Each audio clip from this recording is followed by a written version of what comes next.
I'm Chris Wiseman, and I am the very proud president of this university, Saint Xavier University. Welcome to Saint Xavier University and our new Center for Instructional Design and Academic Technology, financed in large part by the state's capital construction program designed to address the critical needs of the state's private colleges and universities. Governor, I have to say that this occasion is even better than meeting you in 2011 when you greeted our NAIA National Football Champions. All right, well, very good. Yeah. Excellent. Indeed, we are honored that you've chosen Saint Xavier University as part of your agenda to improve higher education for the students we educate.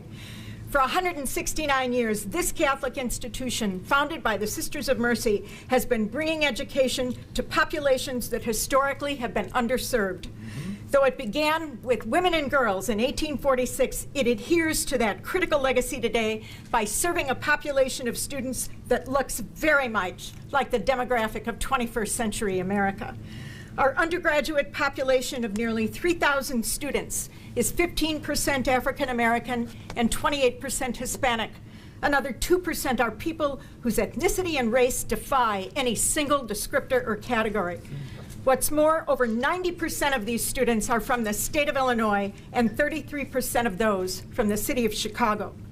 At the same time, they are 61% first generation, and over half of them receive federal Pell and state MAP monies. On average, their families this year can afford to pay only $871 to the cost of their students' college education, and nearly 4 out of every 10 of our new freshmen this fall had an estimated family contribution of 0.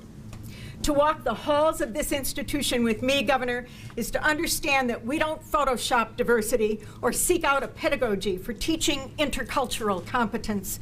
It's woven into our DNA, and we live it. But let there be no mistake, we are among the most successful at what we do and worth every cent of this state's investment in the students we educate. Consider that our freshman retention rates for the past 3 years have been over 75%. And our 6-year graduation rates continue to range between 52 and 56%, even with a population that is economically vulnerable.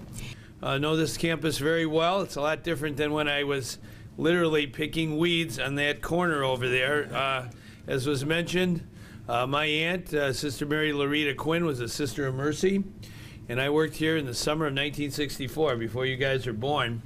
And my aunt graduated from the University of Notre Dame. She got a PhD in biology, and that was in the 1950s, and ND was not a coeducational institution for undergraduates, and I think she was the first woman to be admitted to their postgraduate programs. And we used to go to the Notre Dame games, and my father and mother and my other brother, I had 2 brothers, and we all went to meet my aunt down there on that campus. And she really understood back in the 50s, a lot tougher time, how important it was for everybody to be in and nobody to be left out. And especially making sure that women had every opportunity possible in life that they're entitled to.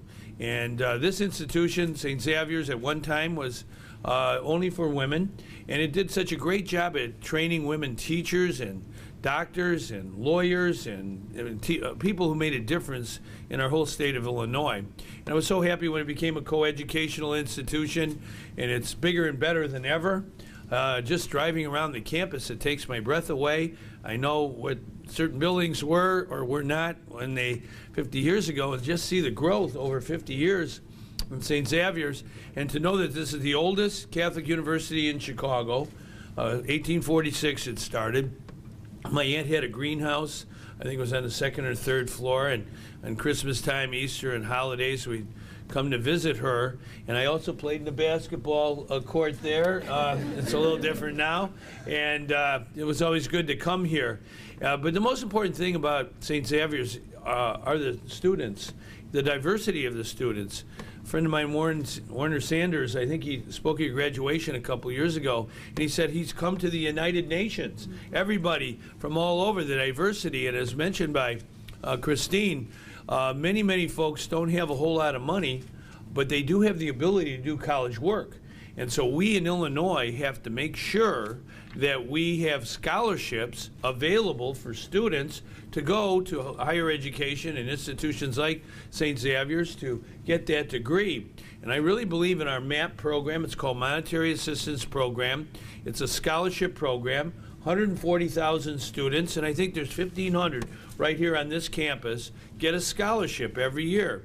They have the ability to do college work. We need to make sure we help them finance their education and make it affordable. The number one source of indebtedness in America today, it's not credit card debt, it's student loan debt. And we have to make sure that we, the people of Illinois, put our shoulders to the wheel and do even better on our scholarships. And I want to thank the man with the broken arm there, Ed Maloney, for his steadfast commitment to this mission for many years. Ed is from this neck of the woods, and he was an excellent high school basketball referee. My brother knows that. My brother was a coach for 34 years, and Ed doesn't call them as he sees them. He calls them as they are. He has that ability to know exactly what the truth is. And the truth is, Ed's commitment to higher education when he was in the legislature is really, really very important. And it's been taken up by his successor, a very good friend of mine who's here today. And I really want to thank Bill Cunningham, who voted for the funding to make this day possible. Bill is really there for us.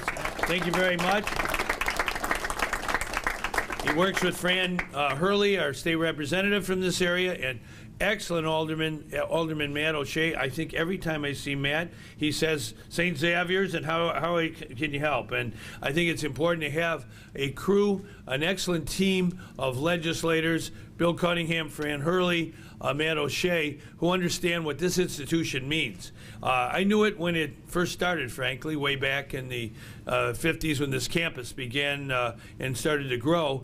And that's why I wanted to come here today to say that the state of Illinois, on behalf of all the people of Illinois, we're investing $2.2 million to build a new science facility here for biology and other sciences. It's a very, very important investment by the people of Illinois that will pay dividends for a lifetime. All the leaders, all the people that I see right here who are going to make a difference in life, we have to invest in you. We believe in you. You are our future. We're custodians of your future.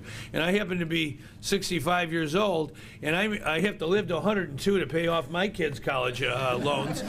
So I'll be around for a while, but it's important to understand that investing in your education and your future and the facilities, 21st century facilities that'll make your education top-notch and give you the opportunity to learn as much as possible, that's going to make a difference in our life. We know that we have challenges. Sometimes they're very stern challenges, and they may be in public health.